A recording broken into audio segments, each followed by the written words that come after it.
Un homme a eu un mauvais pressentiment, il a ensuite décidé de déterrer la tombe de son fils de 5 ans et a découvert une chose horrible. Bonjour à tous, profitez de ces moments de détente pendant que vous regardez. Le froid de décembre à Chicago était tout sauf agréable. Le ciel était gris et brumeux, et des rafales de vent s'abattaient sur le manteau noir de George, l'empêchant presque de sentir ses mains. Ses yeux étaient gonflés et injectés de sang. L'homme de 35 ans se tenait immobile devant le minuscule cercueil drapé d'un tissu gris. Il mesurait à peine plus d'1 mètre de long. En dessous reposait son fils de 7 ans, Léo. Il n'y avait pas de musique, pas de rituels élaborés, juste une poignée de parents et une cérémonie d'enterrement sinistre, l'air calme et silencieux.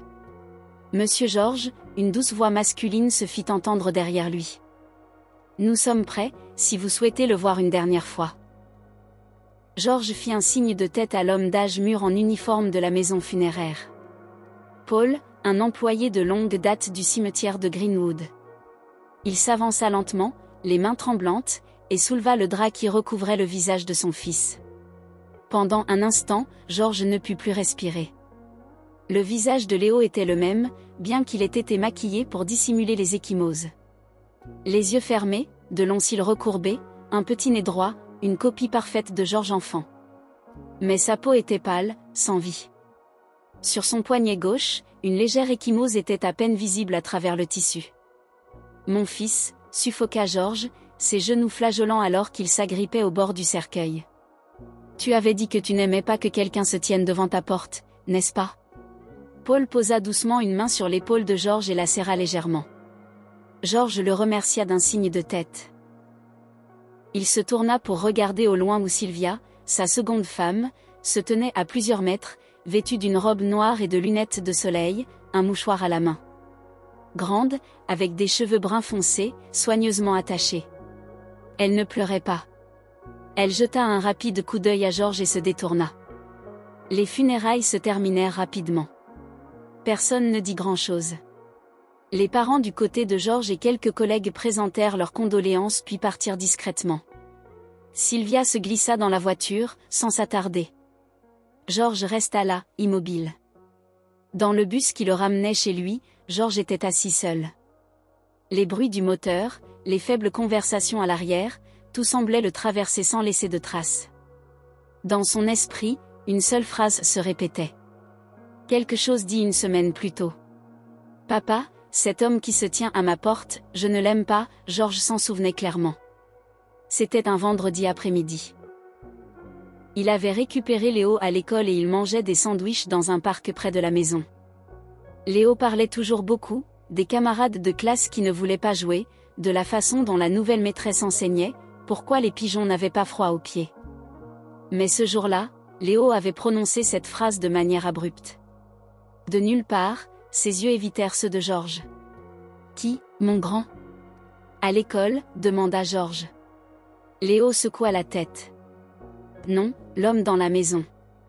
Il reste juste là. Je l'ai vu par la fente de la porte. »« Quelle maison ?»« Chez Sylvia. » Léo se contenta d'hocher la tête, mordit dans son sandwich et ne dit plus rien. À l'époque, George pensa que ce n'était que l'imagination d'un enfant. Mais maintenant, ces mots lui transperçaient le cœur comme un poignard. 3 jours après les funérailles, George se rendit au centre médical Saint-Joseph, où la mort de Léo avait été déclarée. Il rencontra le docteur Valerie Owens, le médecin en charge du rapport d'autopsie. « Docteur, j'aimerais consulter le rapport d'autopsie de mon fils », dit George, la voix étrangement calme. Valérie lui jeta un rapide coup d'œil, puis le conduisit à la salle des archives. Là, elle posa un dossier sur la table. La conclusion était de multiples blessures par impact compatibles avec une chute de plus d'1 mètre de hauteur. L'heure estimée du décès était aux alentours de 3 heures du matin. Aucun signe d'autre traumatisme externe.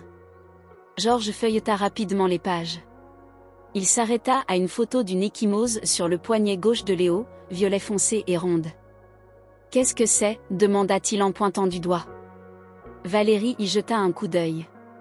Probablement un impact de la chute. Ça n'y ressemble pas. On dirait que quelqu'un l'a attrapé et tiré fort. Je suis ingénieur. Je connais la force nécessaire pour faire une ecchymose comme celle-ci. Ça ne viendrait pas d'une simple chute. Valérie pinça les lèvres. Nous ne faisons que documenter les constatations, monsieur Georges.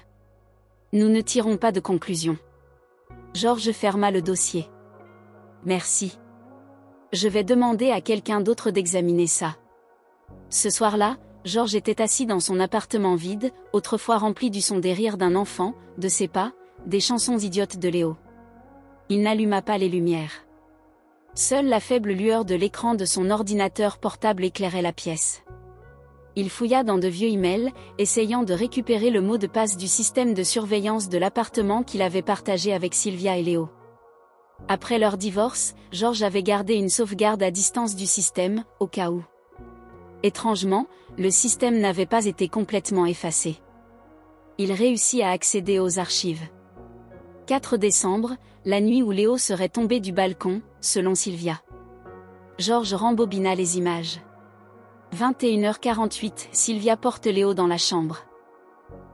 Le garçon porte un t-shirt bleu et serre un ours en peluche marron. 22h15, lumière de la chambre éteinte. Rien ne semblait anormal. Avance rapide jusqu'à 2h30 du matin. Aucun mouvement. Soudain, de 2h41 à 3h12, l'écran devint complètement noir. Georges fronça les sourcils. Il vérifia les journaux système. La caméra avait été manuellement éteinte à 2h41 et rallumée exactement 31 minutes plus tard. Aucune connexion utilisateur n'a été enregistrée et la caméra du balcon n'a montré aucune image de Léo quittant la pièce ou ouvrant la porte, mais le rapport de décès prétendait qu'il était tombé du balcon de la chambre. Le lendemain, Georges apporta le disque dur au poste de police local et rencontra le détective Mark Evans, l'officier qui avait traité l'affaire d'accident initial. « Détective, j'ai des preuves suspectes. Les images de la caméra s'éteignent pendant 30 minutes juste avant la mort de mon fils. De plus, il n'y a aucun enregistrement de lui quittant sa chambre. » Alors, comment s'est-il retrouvé sur le balcon? Mark soupira, examinant le disque dur, feuilletant le rapport. Nous comprenons votre chagrin, monsieur Georges. Mais une panne de caméra temporaire n'est pas la preuve d'un crime. Les systèmes ont des problèmes, et personne n'a vu quelqu'un le pousser. Avez-vous des enfants, détective? Demanda soudain Georges. Mark leva les yeux. Oui, une fille. Elle a 8 ans. Alors peut-être que vous comprenez. Mon fils avait peur des hauteurs. Il n'a jamais ouvert les fenêtres tout seul, n'a jamais escaladé les balustrades. Il n'est pas simplement tombé. Je connais mon fils. Mark resta silencieux un long moment. Je suis vraiment désolé, monsieur Georges. Mais à moins que de nouvelles preuves n'apparaissent, l'affaire reste classée. Georges se leva. Alors je trouverai les preuves. Plus tard dans la journée, Georges retourna à l'ancien appartement, maintenant en vente. Il se tenait sur le balcon d'où Léo était censé être tombé. La balustrade mesurait environ 1,20 m de haut, en métal robuste. Un enfant ne pourrait pas facilement l'escalader. Il se pencha, posa ses mains sur la balustrade et ferma les yeux. « Papa, cet homme qui se tient à ma porte. Je ne l'aime pas », une rafale devant lui fouetta le cou. Il frissonna. Georges s'assit dans un petit café sur Main Street. La tasse de café devant lui était devenue froide, intacte. Ses yeux restaient fixés sur l'écran de l'ordinateur portable, regardant à nouveau la vidéo. Sylvia mettant Léo au lit vers 22h. Après cela, aucun signe de Léo quittant la pièce. Aucun mouvement, juste le système qui s'éteint à 2h41, délibérément. Et à partir de cette panne de courant, un petit garçon a été déclaré être tombé du balcon. Georges a ouvert un carnet numérique et a commencé à lister. Léo craignait seulement les hauteurs. Aucun signe d'escalade ni d'empreinte de pas sur le balcon. Caméra désactivée précisément au moment du décès. Aucun témoin oculaire de la prétendue chute. Il se frotta le visage, ses yeux injectés de sang. Il avait besoin de quelqu'un pour vérifier cela. Un professionnel. Le lendemain, Georges se rendit au bureau du docteur Adrien Rogers, un expert en analyse vidéo et en sécurité numérique. Docteur Rogers, j'ai besoin que vous déterminiez si l'écart dans les images était un problème système ou une manipulation manuelle. Adrien, une femme vive d'une 50aine d'années, bien connue pour l'analyse de preuves dans les affaires de cybercriminalité, s'est redressée et a hoché la tête. Donnez-moi le disque dur et les journaux système. Georges a posé les documents sur son bureau. Je crois que quelqu'un, peut-être mon ex-femme, a éteint le système la nuit de la mort de mon fils. Adrien a froncé les sourcils. C'est sérieux, monsieur Georges, avez-vous une preuve de qui l'a fait? Je n'ai pas de preuve directe, mais j'ai l'instinct d'un père. Je sais que Léo n'est pas tombé tout seul. Et les caméras, elles ont été éteintes exactement au mauvais moment. 3 jours plus tard, Adrien a rappelé. Georges, je peux confirmer que le système de caméra n'a pas mal fonctionné. Il a été arrêté manuellement en utilisant le compte principal. Le mot de passe a été entré avec succès à 2h41. Donc, quelqu'un l'a fait exprès. Georges a failli sauter sur ses pieds. Oui. Et encore une chose, sa voix s'est approfondie. Les images n'ont pas seulement été éteintes, elles ont été écrasées pendant exactement 30 minutes. Cela signifie que quelqu'un a définitivement supprimé cette partie. Georges a serré le téléphone fermement. Seriez-vous prête à témoigner si je porte plainte? Je peux vérifier l'analyse technique, mais les conclusions criminelles relèvent du système judiciaire. Georges a décidé de retourner au poste de police, cette fois pour rencontrer la détective Lucie Maurice, la supérieure de Marc. Il a apporté le rapport d'Adrienne et des photos imprimées des images vidéo. Lucie, une femme au début de la quarantaine, avait les cheveux soigneusement attachés, des yeux profonds et une voix basse. Monsieur Georges, nous avons déjà examiné le dossier. L'arrêt de la caméra est suspect, oui, mais ce n'est pas suffisant pour constituer un crime. Il n'y a aucune preuve plaçant une autre personne dans la pièce avec Léo à ce moment-là. Le manque de preuves ne signifie pas qu'il n'y a pas eu de crime, a déclaré Georges, la voix tendue. Lucie expira. Je comprends que vous soyez un père en deuil, mais sans témoin ni preuve directe, nous ne pouvons pas rouvrir l'affaire. Georges tapota légèrement la table. Alors, donnez-moi la permission d'enquêter de manière indépendante. Je n'interférerai pas. Lucie l'étudia un long moment, puis dit, je transmettrai le dossier au bureau du procureur de district, mais je ne peux rien promettre. Ce soir-là, Georges appela son vieil ami d'université, David Saunders, un avocat de la défense pénale. David, j'ai besoin de conseils. Je veux demander l'exhumation du corps de Léo. À l'autre bout du fil, David resta silencieux pendant plusieurs secondes. Georges, es-tu sûr de vouloir aller aussi loin? J'en suis sûr, répondit instantanément Georges. Je ne crois pas que l'enfant dans ce cercueil soit mon fils. David soupira. Alors tu devras déposer une requête auprès du tribunal avec de nouvelles preuves. Prépare-toi à l'examen public, à la pression juridique. Ce n'est pas une mince affaire. Je suis prêt. Dans la semaine qui suivit, David aida Georges à préparer la requête pour demander une nouvelle autopsie. Ils compilèrent le rapport d'expertise numérique d'Adrienne, des photos du balcon et de la disposition de l'appartement, des images de l'ecchymose suspecte sur le corps, une analyse psychologique de la peur des hauteurs chez les enfants. Georges n'a omis aucun détail. Pendant ce temps, Sylvia est restée étrangement calme. Elle n'est pas apparue en public, a fermé tous ses comptes de médias sociaux et n'a donné que de brèves réponses lorsqu'elle a été contactée. Elle n'a pas du tout réagi au fait que vous ayez déposé l'affaire, a demandé David. Non, elle se cache. Pas une seule larme sincère aux funérailles. Je l'ai vu. Georges a secoué la tête. La première plainte a été rejetée par le bureau du procureur, citant des preuves nouvelles insuffisantes, aucun indicateur d'activité criminelle. Georges était furieux, mais n'a pas abandonné.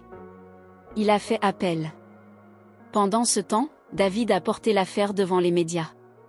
Un journal local, le Chicago Tribune, a publié un article intitulé « Un père soupçonne que la mort de son fils de 7 ans était un échange de corps ». La vérité est-elle dissimulée? En 3 jours, l'article s'est répandu rapidement. L'opinion publique s'est divisée en deux. Certains croyaient que Georges était délirant, refusant d'accepter la réalité. D'autres le louaient pour s'être battu pour la vérité. Une journaliste nommée Anna Valentine est venue interviewer George. « Monsieur George, n'êtes-vous pas inquiet que cela vous fasse passer pour quelqu'un qui a perdu le contrôle ?» a-t-elle demandé doucement mais de manière pointue. « Je préférerais qu'on me traite de fou plutôt que de rester assis pendant que la vérité est enterrée dans le sol », a répondu George. Alors que l'attention du public grandissait, un spécialiste en médecine légale indépendant, le Dr Fred Lopez, s'est exprimé à la télévision. « Je ne tire pas de conclusion pour les tribunaux, mais si les conditions légales sont remplies, je suis prêt à réexaminer le corps à la demande du père. » Ce fut la première lueur d'espoir. David a saisi l'occasion et a déposé à nouveau la requête, cette fois avec près de 3000 signatures de citoyens jointes. Le tribunal de Chicago a été contraint de reconsidérer. Le 27 janvier, le tribunal a annoncé que pour protéger les droits légaux des plus proches parents, il accordait la permission d'exhumer les restes de Léo James Ramirez pour un nouvel examen. George ne sourit pas. Il serra simplement les poings et dit doucement, « Fils, si tu es encore quelque part, je trouverai la vérité. » Par un matin glacial, George retourna au cimetière de Greenwood, non pas pour dire au revoir cette fois, mais pour chercher la lumière. Paul, l'employé des pompes funèbres de ce jour-là, se tenait à nouveau à ses côtés, cette fois avec un regard lourd. « Je me souviens de vos yeux ce jour-là, » dit doucement Paul. « Plus froid que ce matin. » George ne répondit pas. Le vent bruissait dans les arbres, des feuilles sèches tourbillonnaient autour de leurs pieds. De loin, l'équipe de médecine légale, des représentants du bureau du procureur et le docteur Fred Lopez s'approchèrent. Tout le monde portait des combinaisons de protection et des gants blancs. Personne ne dit grand-chose. Paul ouvrit la tombe. George ne put supporter de regarder. Fred parla doucement. « S'il vous plaît, soyez préparés. Le corps pourrait être considérablement décomposé. » George hocha la tête, le cœur vide. Ses yeux brillaient, non pas de chagrin, mais de la peur que le corps à l'intérieur ne soit pas celui de son fils. Le bruit de grattage des pelles frappant la terre froide et sèche résonnait régulièrement. George se tenait à quelques pas, les épaules tremblantes sous son épais manteau. Ses chaussures étaient couvertes de boue, mais il ne le remarqua pas. Fred Lopez, l'examinateur légiste chevronné avec plus de 20 ans d'expérience, a personnellement supervisé l'exhumation. À côté de lui se tenait sa jeune assistante, Clara Monroe, tenant un presse-papier et du matériel pour prélever des échantillons. Paul, le directeur du cimetière, essuya la sueur de son front malgré la température matinale de seulement 43 degrés F, 6 degrés C. « Encore environ un demi-mètre », murmura-t-il à Fred.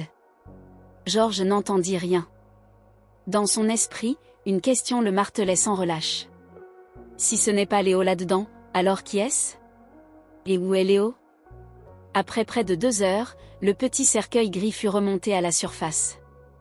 Le bois avait commencé à se décomposer au coin, mais restait intact. « Monsieur George », Fred se tourna vers lui, son ton sérieux.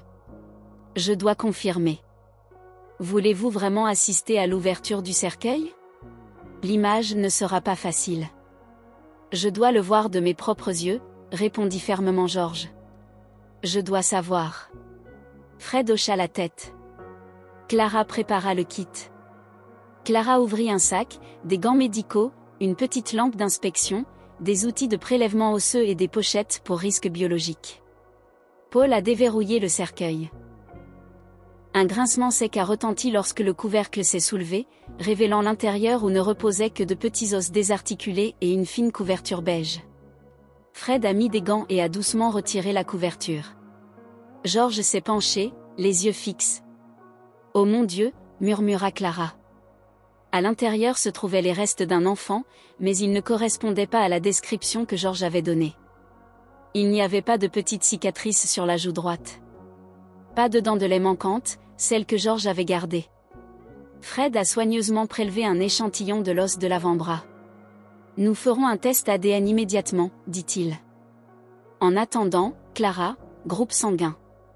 Clara a inséré une bandelette de test dans l'échantillon, a secoué la tête en moins d'1 minute. Groupe B. Les dossiers de l'hôpital indiquent que Léo est du groupe sanguin O. George a chancelé. Pas lui, murmura-t-il. Ce n'est pas mon fils. Alors, qui est là-dedans? Clara posa doucement une main sur l'épaule de George. Nous traiterons tout le plus rapidement possible, a poursuivi Fred. Pour l'instant, vous devez savoir ceci. Le corps appartient à un autre enfant non identifié. Il s'agit presque certainement d'un cas d'échange de corps. George s'est effondré sur ses genoux, les mains agrippant sa tête.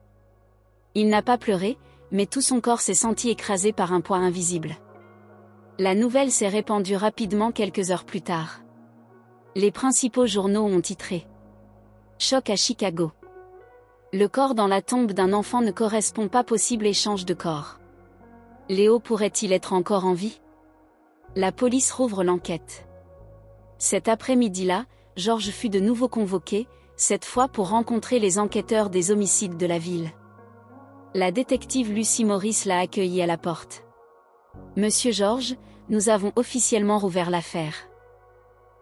Vous pouvez vous asseoir avec moi et l'enquêteur principal, le détective Ralph Agira. Ralph, un homme grand aux traits fins d'origine mexicaine, avait des yeux aussi perçants que des lames. Bonjour, monsieur George. Je ne vais pas vous réconforter. Nous avons du travail à faire. Rapide, clair et direct. D'accord. D'accord. Ralph hocha la tête. Bien. Premièrement, Sylvia. Lucy a affiché une analyse comportementale à l'écran. Sylvia s'est rendue à la morgue tôt le matin du 5 décembre, quelques heures seulement après que Léo ait été déclaré décédé. Elle a dit qu'elle était là pour organiser les funérailles. Mais selon le protocole, seuls les parents biologiques ou les tuteurs légaux peuvent accéder à un corps à ce moment-là. Vous étiez toujours le tuteur légal de Léo, n'est-ce pas? Oui, a répondu George. Je n'ai jamais signé de document autorisant quelqu'un d'autre à réclamer le corps. Alors qu'est-ce qui lui a donné le droit, a grogné Ralph. Nous avons confirmé avec le membre du personnel présent ce jour-là. Il s'appelle Sergio Torres. Il a admis que Sylvia lui avait offert de l'argent, $2000 en espèces, lui demandant de libérer le corps plus tôt pour des funérailles privées. George serra les poings. Elle a acheté un cadavre. Ce n'est pas tout. Lucy continua. Sergio a dit qu'elle était accompagnée d'un homme grand à la peau foncée portant des lunettes de soleil. Pas d'identification. Ils ont choisi un garçon récemment admis qui était décédé dans un accident de la circulation, juste à partir de photos. Alors, qui était ce garçon, demanda George. Ralph secoua la tête. Incertain. Aucun dossier correspondant. Probablement un enfant sans abri. Non réclamé. Et Léo? George murmura. Où a-t-elle caché Léo? Le 3 février, Sylvia fut arrêtée. Les médias envahirent les portes du département de police. Sylvia sortit de la voiture de patrouille avec une expression vide. Pas de larmes, pas de résistance. Dans la salle d'interrogatoire, elle était assise immobile, les mains sur la table. Le détective Ralph la fixa, sans ciller. Sylvia, nous avons suffisamment de preuves. Vous avez échangé le corps. Vous avez soudoyé un employé. Vous avez menti dans le dossier. Maintenant, parlez. Où est Léo? Sylvia leva les yeux, vides. Léo n'est pas mort, dit-elle. La pièce devint silencieuse. Où est-il? Pressa Ralph. Au début, j'avais prévu de l'envoyer ailleurs pendant quelques mois, juste pour que George renonce à la garde. Sa voix était plate, sans émotion. Je savais qu'après le divorce, je n'obtiendrais rien. Léo n'était pas mon enfant. J'en avais assez qu'on m'appelle la belle-mère à l'école. Assez que George me compare à sa défunte femme. Lucy intervint. Alors, vous avez simulé un faux accident et effacé un enfant de la vie de votre mari? Sylvia eut un rire sec. Je ne lui ai pas fait de mal. J'ai juste arrangé pour que quelqu'un l'emmène dans un refuge. Quel refuge? Demanda Ralph. Non, emplacement. Sylvia serra les lèvres. Je ne me souviens pas. L'homme m'a dit de ne pas faire de suivi. Je lui ai viré de l'argent une fois et c'est tout. Vous avez confié un enfant de 7 ans à un étranger et vous n'avez jamais vérifié? Sylvia rit doucement. Je voulais juste la paix. Derrière le miroir sans teint, Georges a failli briser la vitre. La police a retracé la piste financière de Sylvia. Ils ont trouvé 3 retraits d'espèces suspects au début de décembre, de 5 000 $ chacun. L'un des transferts a été effectué à un refuge appelé Children's Hope Foundation, situé dans la banlieue de Joliet, à près de 80 km de Chicago. Ralph, Lucy et Georges s'y sont rendus immédiatement, mais l'endroit était abandonné. Le portail était cadenassé.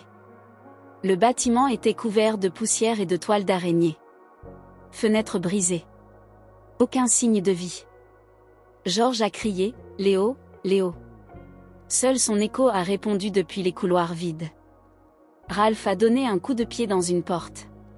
Trop tard. Nous avons au moins 2 semaines de retard.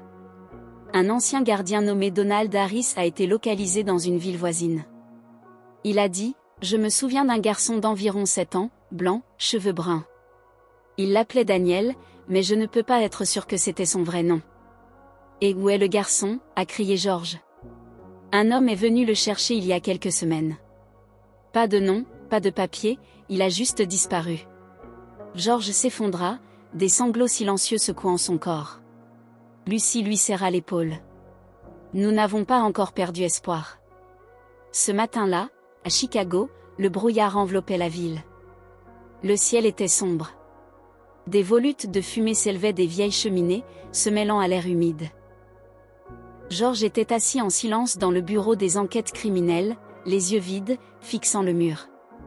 En face de lui, Lucy était au téléphone. Sa voix baissa. « Quelque chose de nouveau ?» demanda Georges dès qu'elle raccrocha. Lucy secoua la tête, les yeux lourds. « Je viens d'avoir des nouvelles de l'équipe d'examen administratif de Joliet. La Children's Hope Foundation était classée comme non conforme depuis octobre, mais ils acceptaient toujours des enfants sans papier. Donc, mon fils a été envoyé dans un établissement illégal. » Georges s'emporta. « Pourquoi personne n'a arrêté ça ?» Le détective Ralph entra à ce moment-là, tenant un dossier. « Il y a une raison, dit-il.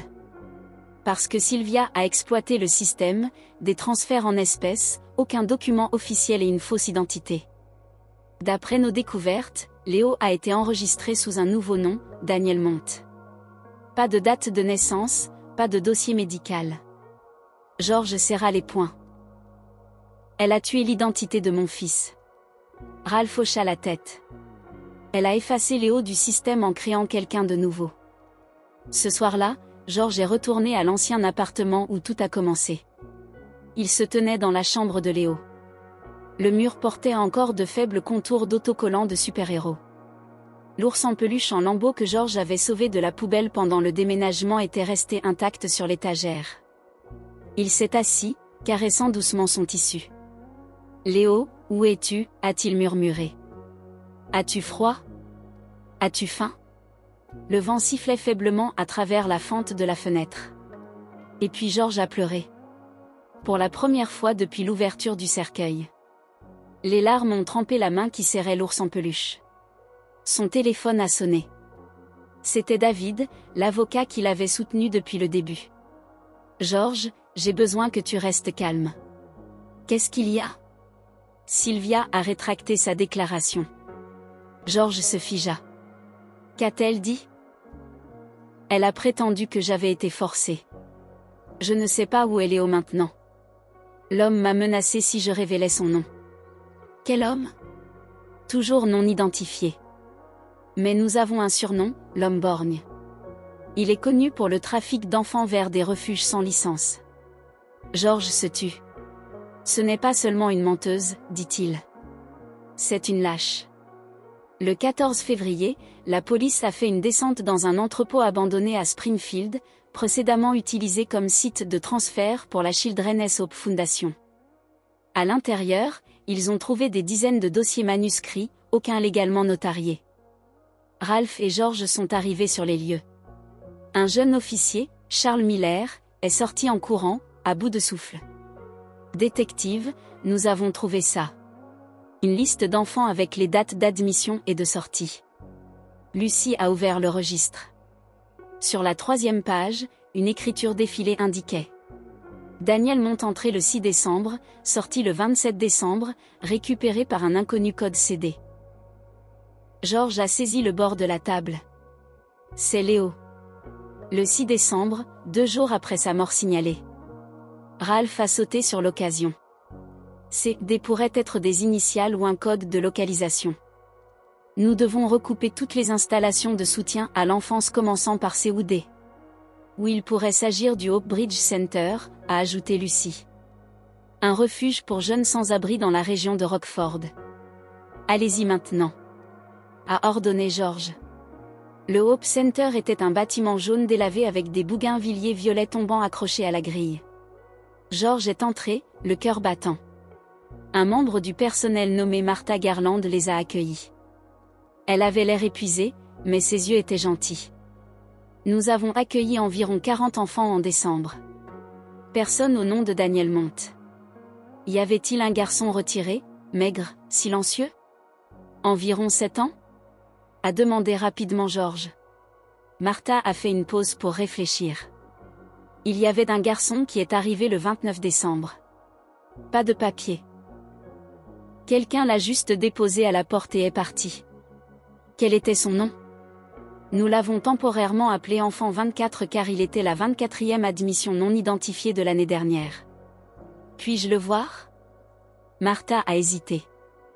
Il ne parle pas, n'interagit pas, reste juste assis en tenant un oreiller.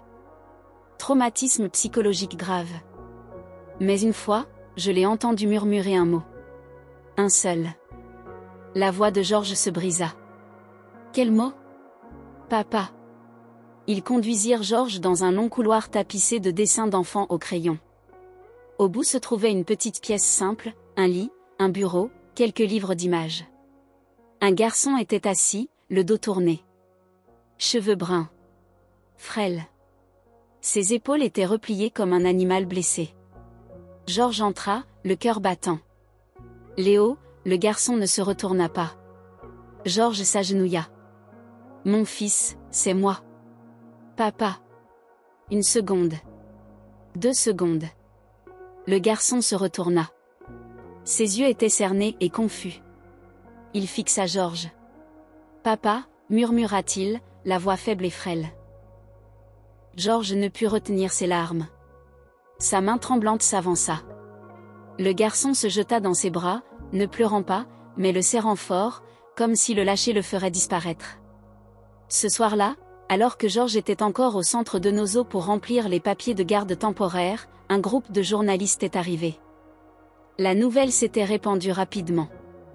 Enfant disparu peut être retrouvé. Lors d'une conférence de presse d'urgence, le détective Ralph a déclaré « Nous avons trouvé un enfant correspondant à la description et à l'âge de Léo James Ramirez. La vérification ADN est en attente. Nous ne pouvons pas confirmer l'identité tant que les résultats officiels ne sont pas disponibles. » Sylvia, dans sa cellule de prison, en apprenant la nouvelle, a pleuré pour la première fois. Mais ce n'était pas du regret, c'était de la peur.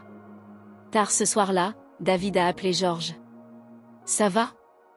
Je ne sais pas si je rêve ou si je suis en enfer. » Comment a-t-il réagi? Il n'a pas dit grand-chose. Mais il ne m'a pas lâché une seule seconde.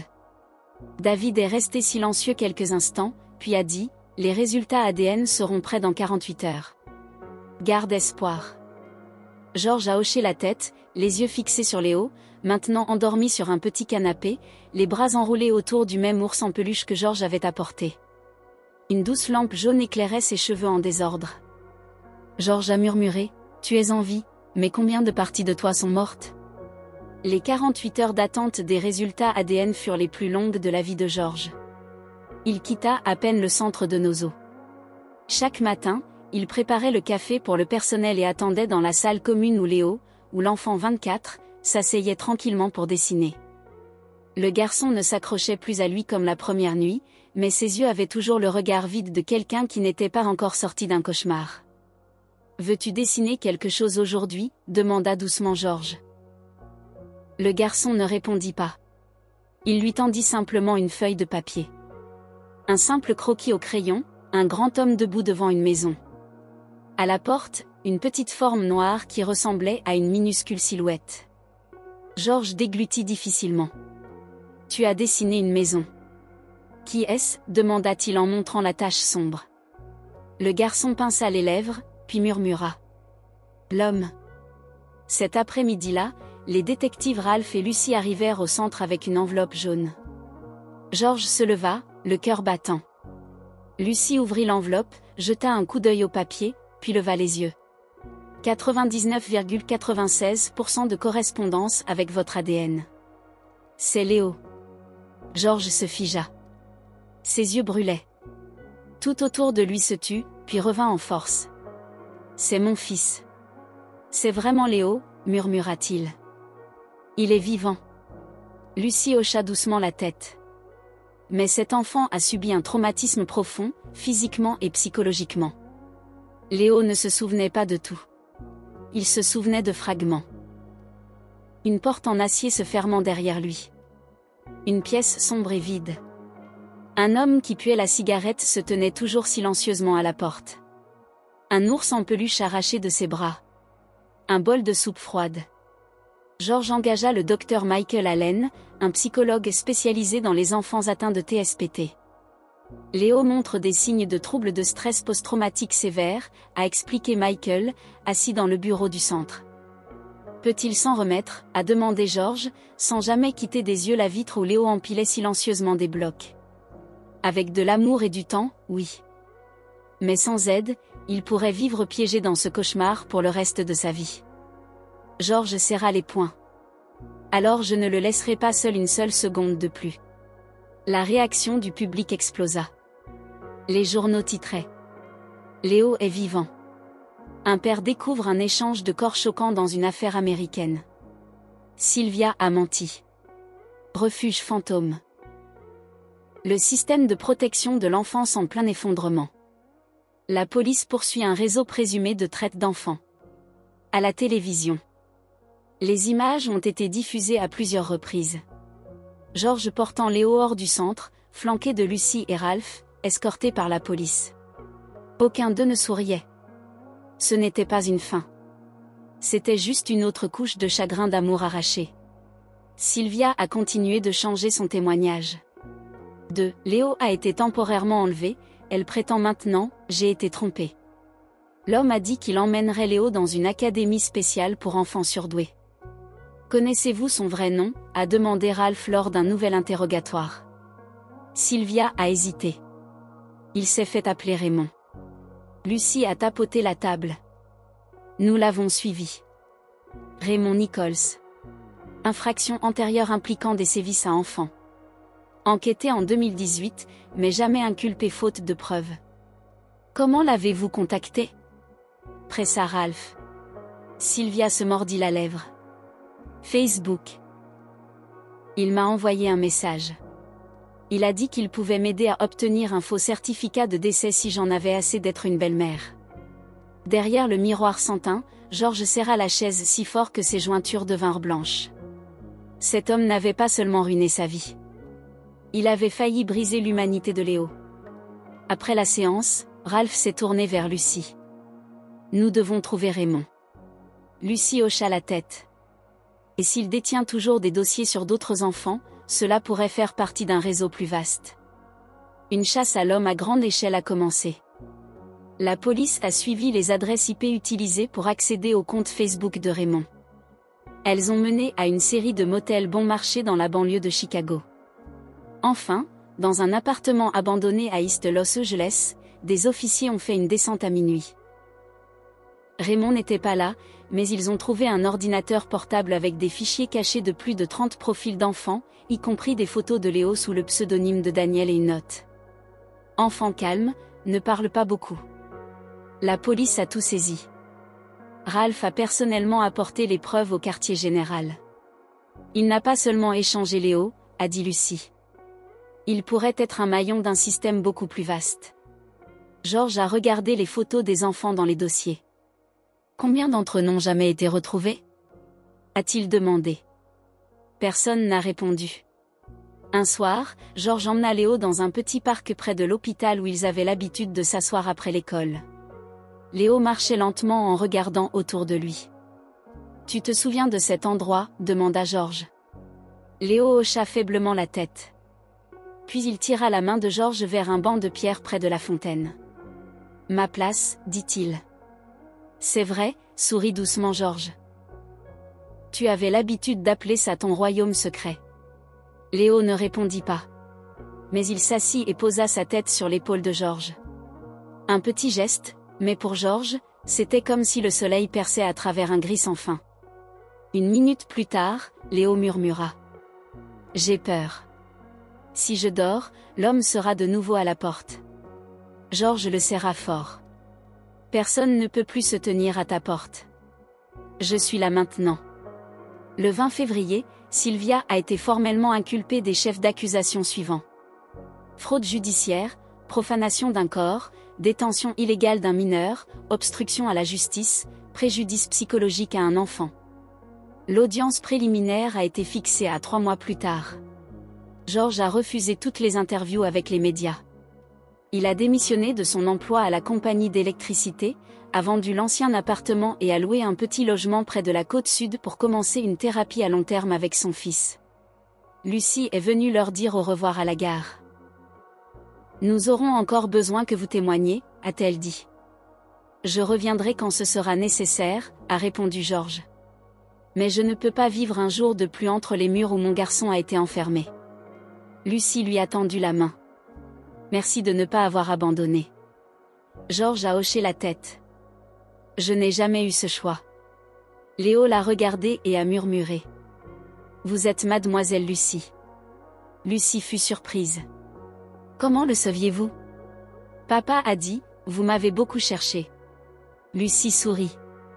J'ai cherché, mais c'est votre père qui vous a sauvé. Léo serra la main de Georges et ne la lâcha pas. Le train siffla longuement. Il quitta Chicago, traversant le silence du petit matin. Georges était assis près de la fenêtre. Léo reposait sa tête sur son épaule, profondément endormi après des jours de chaos. Il ne parla pas pendant près de 4 heures. Seulement de temps en temps, il serrait son ours en peluche marron, celui usé que Georges avait gardé après que Sylvia l'ait jeté à la poubelle. Une douce lumière filtrait à travers la fenêtre embuée, effleurant le visage mince de Léo. Derrière son oreille gauche, une faible cicatrice, une marque qui ne pouvait être confondue. Georges ferma les yeux. Il ne pouvait toujours pas expirer. Pas encore. Une semaine plus tard, dans le petit appartement en bord de mer à Santa Barbara que Georges avait loué temporairement, il reçut un email de David. Objet, prépare-toi. Corps. L'équipe juridique de Sylvia a fait appel. Ils prétendent que tout n'était qu'un malentendu et que Georges est inapte à s'occuper d'un enfant traumatisé. L'audience de garde devrait être rouverte.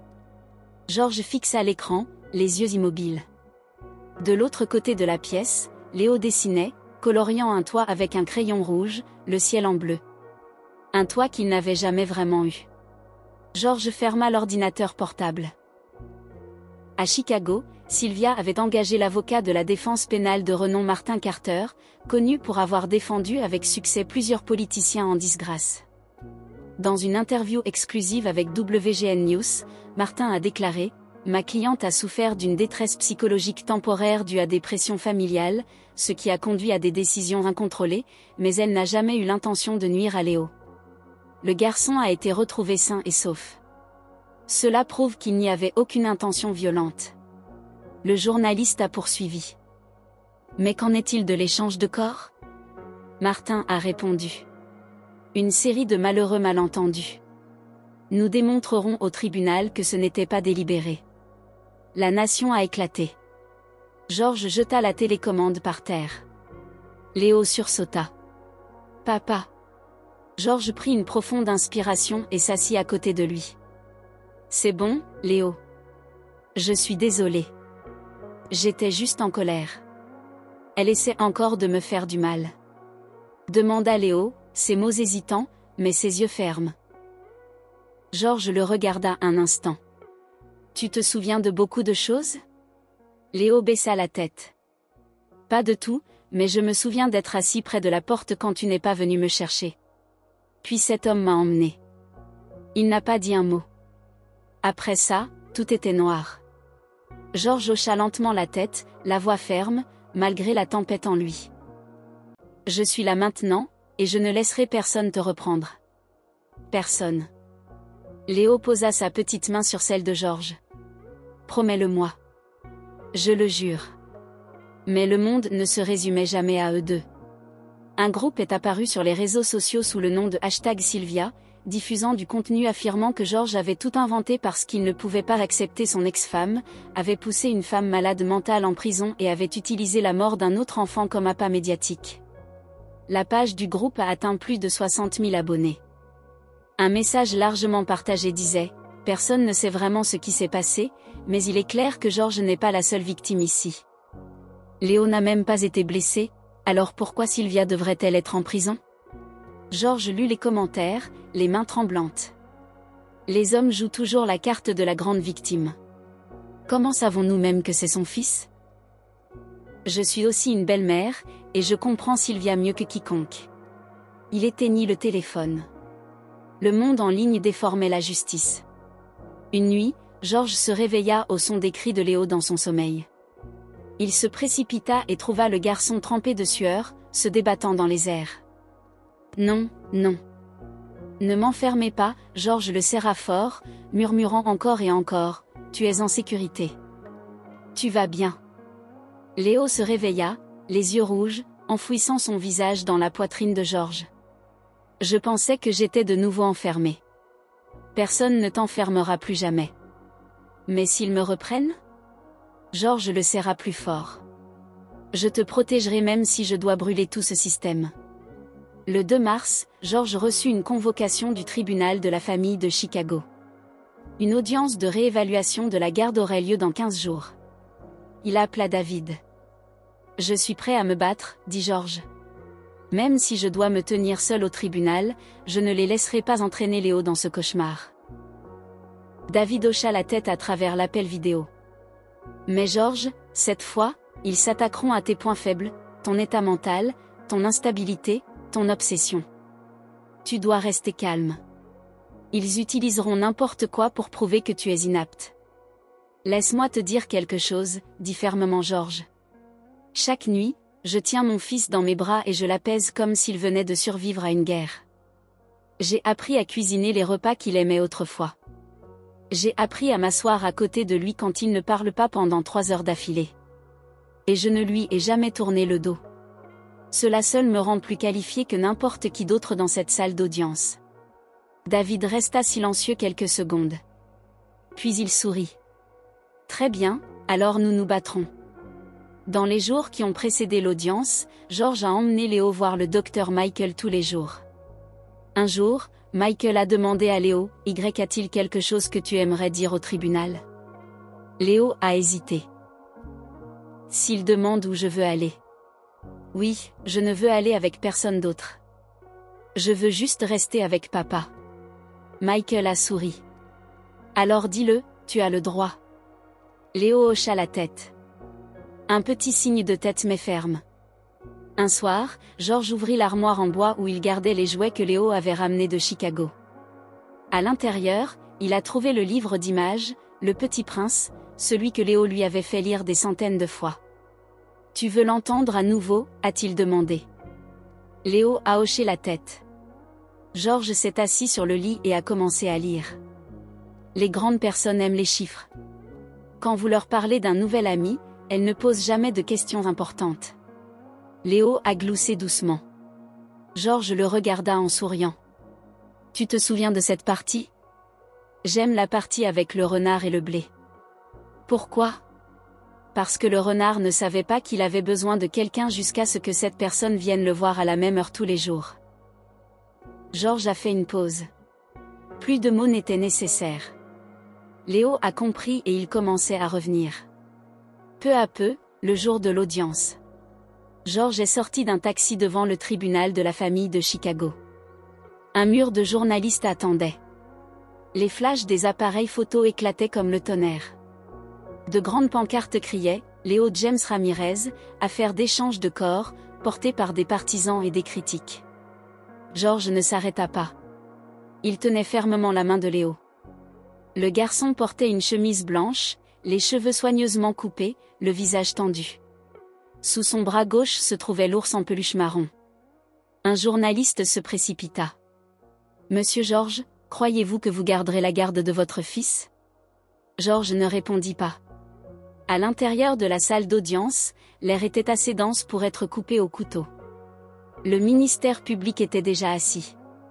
Sylvia était assise à la table d'en face, vêtue d'une simple robe noire, maquillage léger, les yeux baissés.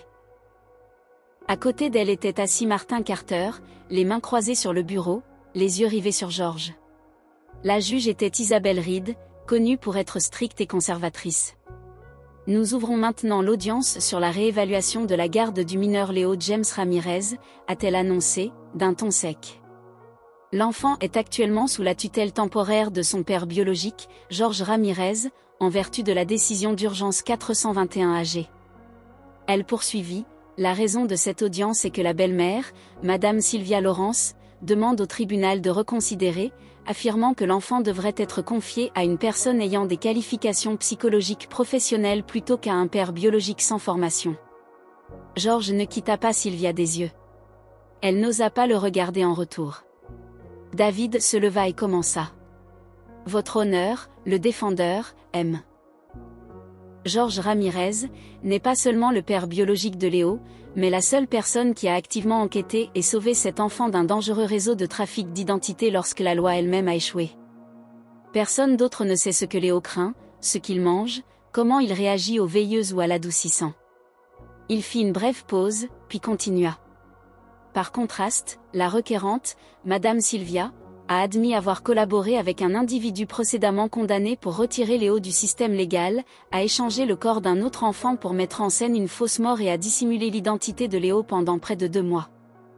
Est-ce qu'une personne comme celle-là est apte à réclamer la garde ou même à siéger dans cette salle d'audience en tant que partie dite concernée? Martin Rose, hochant poliment la tête à la juge Isabelle. Votre honneur, nous ne nions pas que Madame Sylvia Lawrence a commis des violations. Mais ces actions découlent d'un état de traumatisme psychologique suite au décès soudain de son ancien mari, de la mère de Léo, et d'un isolement prolongé de la famille. Nous avons des dossiers médicaux du psychiatre Dr Oscar Pérez, confirmant son comportement altéré entre novembre et décembre. La juge Isabelle a remonté ses lunettes, se tournant vers George. Le défendeur souhaite-t-il prendre la parole? George s'est levé. Sa voix n'était pas forte, mais chaque mot tombait comme une pierre. Je n'ai pas besoin de raconter le passé. Le tribunal, la presse, les nouvelles l'ont déjà suffisamment fait. J'ai simplement demandé au juge de considérer une question. Si Sylvia était vraiment si atteinte psychologiquement qu'elle ne savait pas ce qu'elle faisait, alors comment a-t-elle pu soigneusement choisir un corps, soudoyer un membre du personnel, falsifier un certificat de décès, supprimer des images de surveillance et engager quelqu'un pour emmener Léo dans un refuge non enregistré? Ce n'étaient pas des actes impulsifs. C'était un plan. Il s'est tourné vers Sylvia pour la première fois de tout le procès. Vous n'avez jamais été hors de contrôle. Vous étiez calculatrice. Et dans ces calculs, mon fils était quelque chose à retirer. Sylvia ne répondit pas. Ses mains serraient l'ourlet de sa robe, ses yeux brillaient, mais aucune larme ne tomba. L'audience dura plus de 2 heures. Après un témoignage supplémentaire du psychologue Michael Allen, qui avait supervisé la thérapie de Léo, la juge Isabelle annonça une pause de 30 minutes pour examiner les dossiers. Dans le couloir, George s'assit à côté de Léo. « Es-tu fatigué ?» Léo secoua la tête. « Je n'aime tout simplement pas cet endroit. » Moi non plus, mais nous devons le faire pour qu'un jour personne d'autre ne décide pour toi. Léo baissa les yeux, serrant son ours en peluche. Penses-tu qu'ils me laisseront rester avec toi? George regarda dans les yeux effrayés de son fils. Un garçon de 7 ans tout juste sauvé de trafiquants d'enfants devait encore aller au tribunal pour prouver qu'il voulait vivre avec son père. Peu importe ce qu'ils disent, je ne te laisserai pas partir. Léo hocha la tête. 30 minutes plus tard, tout le monde retourna dans la salle d'audience. La juge Isabelle ouvrit ses notes, son visage impassible. Après avoir examiné les dossiers juridiques complets, les rapports psychologiques, les preuves matérielles et les témoignages des témoins, le tribunal statue comme suit. La requérante, Sylvia Lawrence, a violé de multiples dispositions du Code pénal des États-Unis. Bien qu'aucune condamnation officielle n'ait encore été rendue par le tribunal pénal, les dossiers d'enquête soumis et les déclarations volontaires sont suffisants pour établir une cause probable pour les accusations actuellement en instance. Par conséquent, ce tribunal déclare que tous les droits de garde, de tutelle, de visite et de contact direct de Sylvia Lawrence sur Léo James Ramirez sont par la présente révoqués de manière permanente. George Ramirez est le seul tuteur légal. Le tribunal conseille également à toutes les parties de respecter la vie privée de l'enfant et interdit l'utilisation de l'image ou de l'histoire personnelle de Léo à des fins médiatiques ou publiques sous quelque forme que ce soit. Un moment de silence enveloppa la salle d'audience. Sylvia inclina la tête, cette fois pour de vrai. Plus d'arguments. Plus de défense. George expira mais ne sourit pas. Il serra simplement la main de Léo. Ce soir-là, les deux retournèrent à Santa Barbara. Dans le train, George ouvrit son téléphone. Un message de Lucie. La partie la plus sombre est terminée. J'espère qu'à partir de maintenant, tu pourras vivre en tant que père, pas en tant que combattant. George regarda Léo, dormant profondément à côté de lui, la joue pressée contre l'oreiller en tissu. Tu peux recommencer maintenant, murmura-t-il. Le lendemain, dans un petit café près de la plage, George était assis avec David.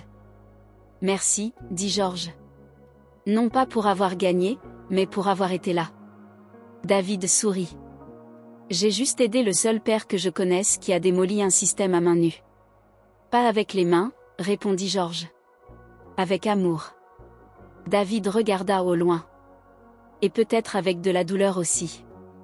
George hocha la tête. Une femme s'approcha en tenant un appareil photo.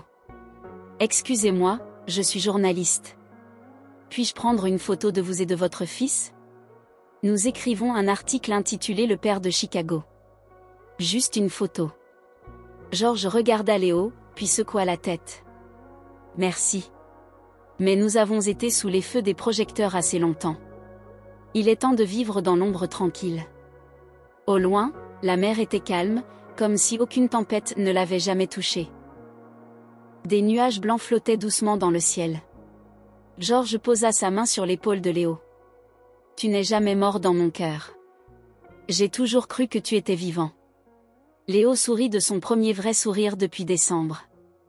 Un mois après l'audience, George et Léo ont officiellement transféré leur résidence de Chicago à une petite ville côtière près de Santa Barbara. La maison louée se trouvait au bout d'une rue calme, à seulement 3 minutes à pied du rivage. Des vignes de bougainvilliers couvraient le portail en bois et les fenêtres faisaient face au lever du soleil. Ce matin-là, George se tenait dans la cuisine en train de verser du lait tout en jetant un coup d'œil par la fenêtre arrière. Léo était assis sur un fauteuil à bascule, un ours en peluche sur ses genoux, regardant un chat marcher le long de la clôture. « Tu le vois ?» a appelé George. « Le chat noir d'hier. » Léo s'est retourné et a hoché la tête. Hier, il me fixait. Aujourd'hui, il est juste passé. Alors peut-être qu'il pense à devenir ami avec toi. George sourit. Léo baissa les yeux. Il n'a pas peur de moi. George sortit et posa le lait sur la petite table en bois. Non, parce que tu n'es plus le garçon enfermé. Tu es le roi de ce jardin maintenant. Léo ne dit rien, mais il posa sa main sur le genou de George et le serra doucement. Cet après-midi-là, George emmena Léo voir le docteur Michael Allen au centre de thérapie de la ville. Michael fit un signe de la main à Léo en entrant.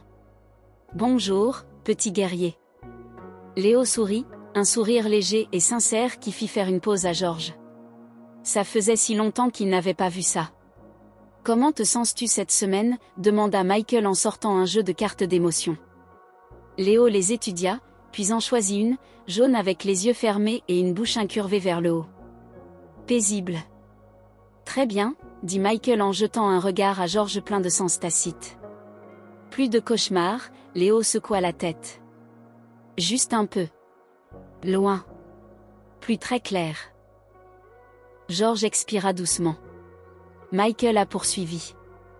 Te souviens-tu de l'histoire que ton père t'a racontée la semaine dernière ? Léo a hoché la tête. Le renard et le petit prince. Le renard avait besoin que quelqu'un vienne à la même heure tous les jours. Et as-tu quelqu'un qui vient tous les jours? Léo s'est tourné vers George. Aucun mot n'était nécessaire. Michael a souri. C'est le fondement de la guérison.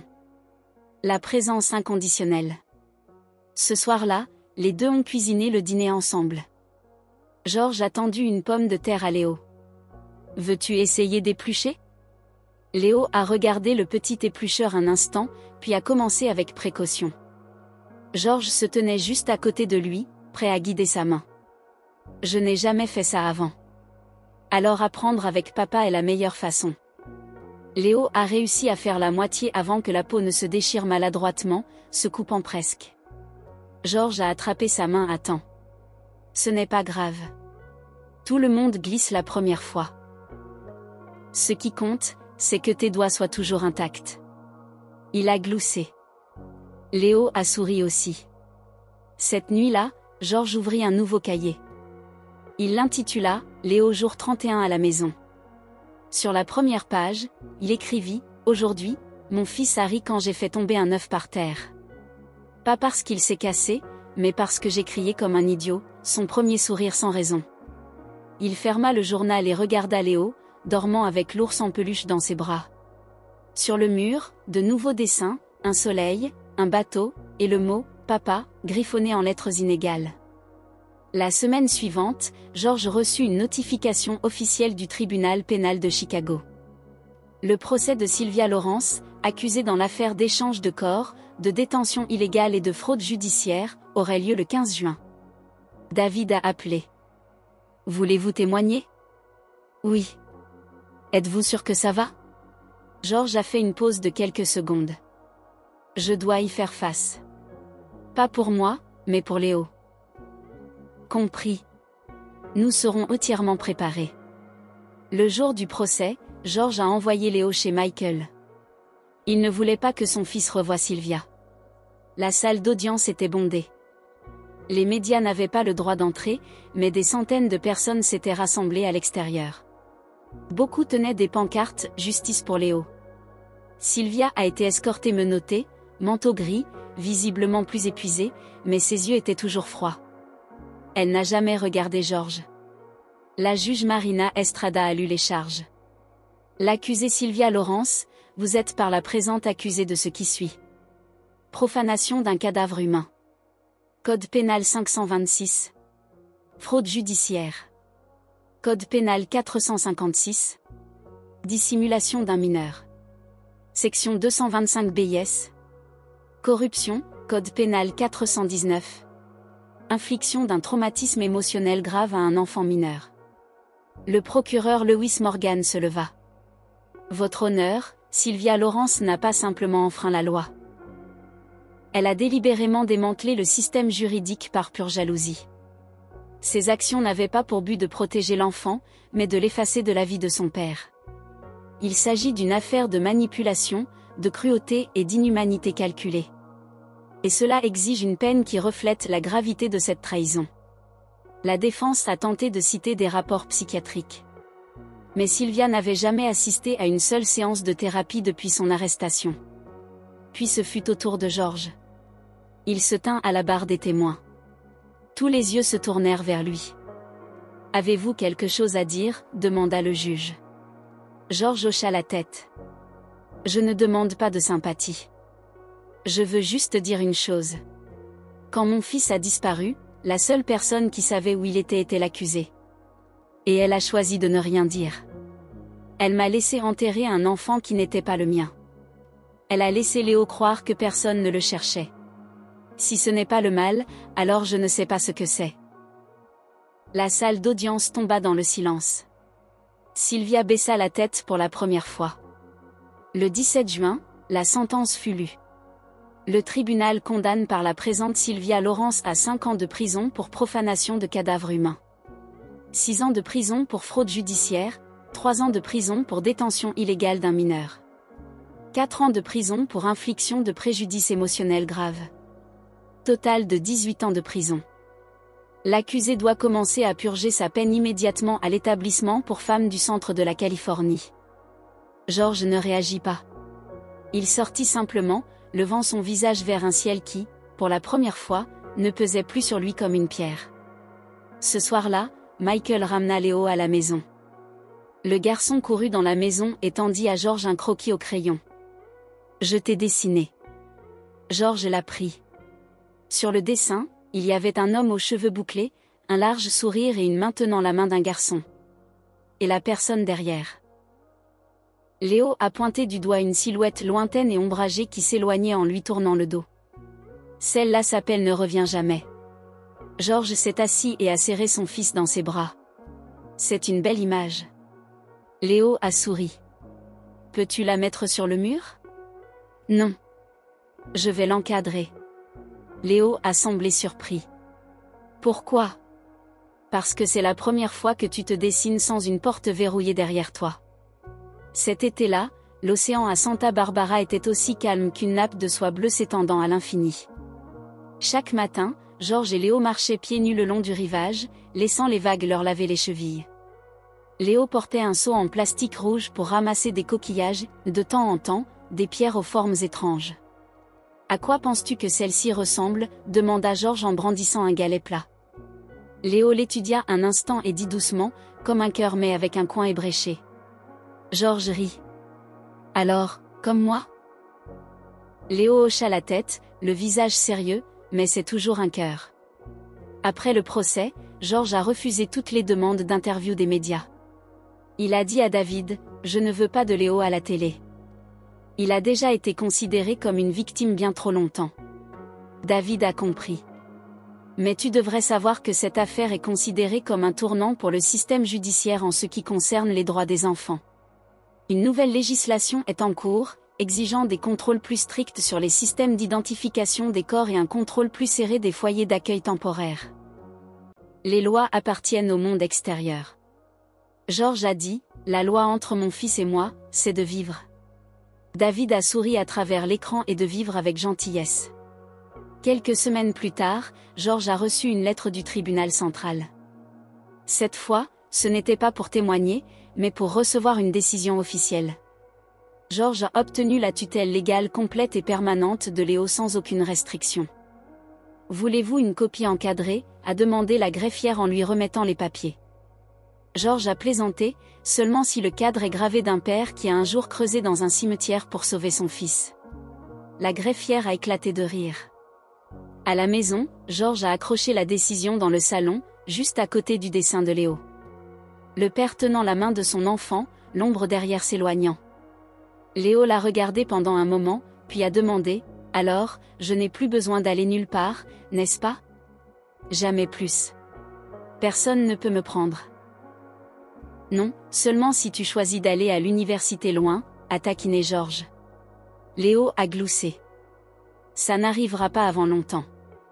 Un jour, alors que George faisait la vaisselle, Léo est entré dans la cuisine en tenant un carnet. « Papa, Michael a dit que je pouvais recommencer à écrire mon journal. »« Oh, qu'as-tu écrit ?»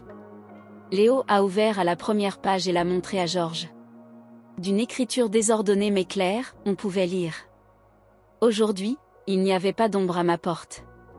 George a fermé le carnet et a posé une main sur la tête de son fils. C'est merveilleux. Écris davantage demain. Je vais écrire aujourd'hui.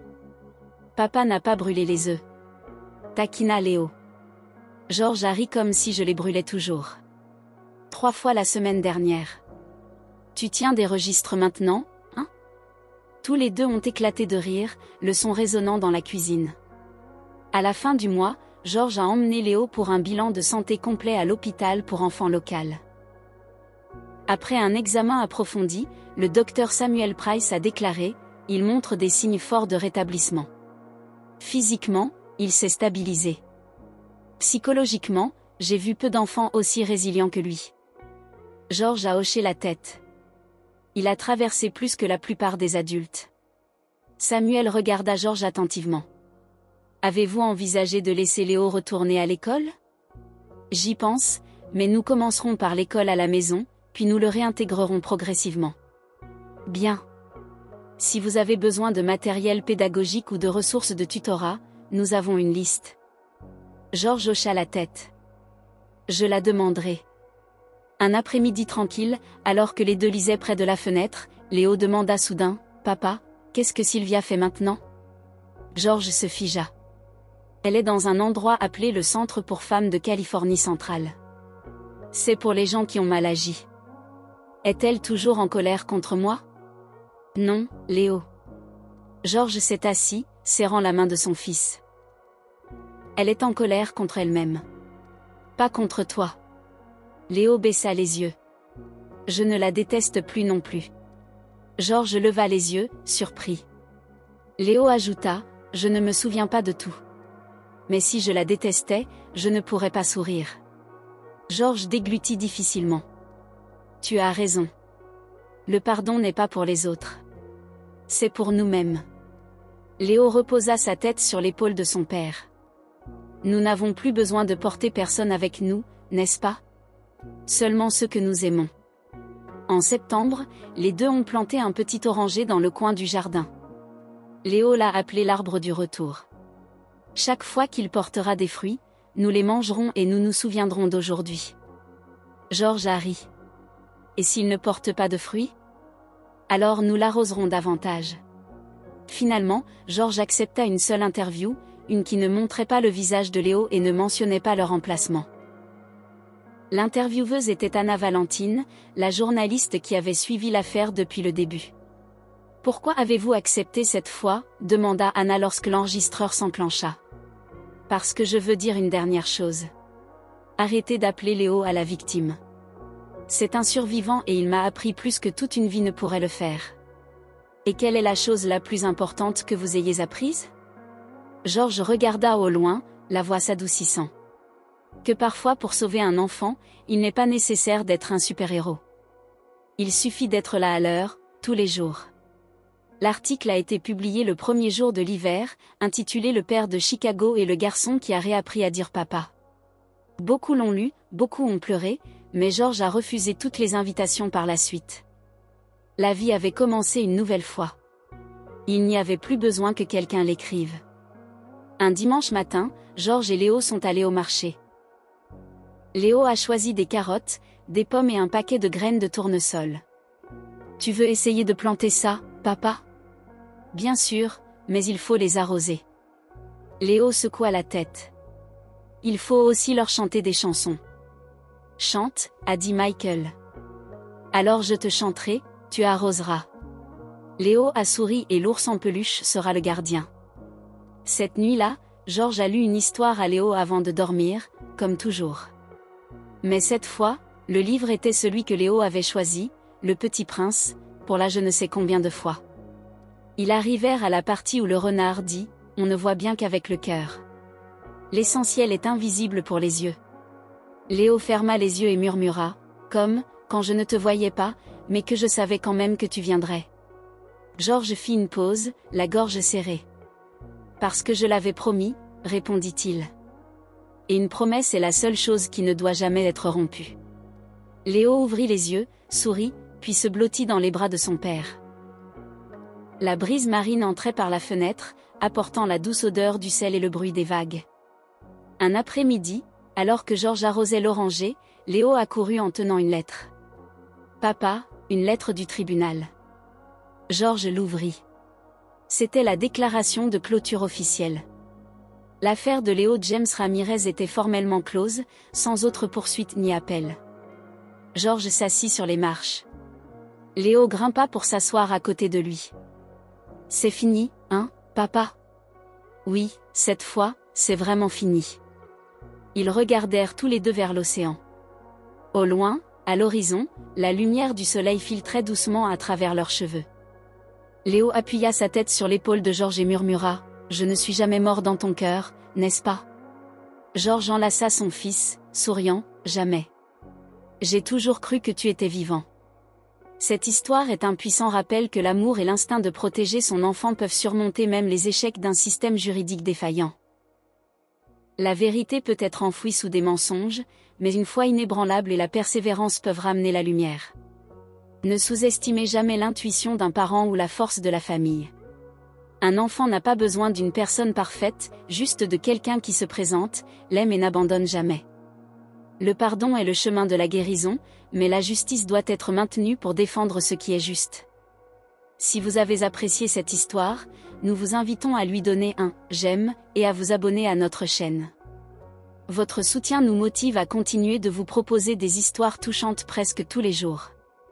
Nous vous sommes très reconnaissants de votre soutien. À bientôt.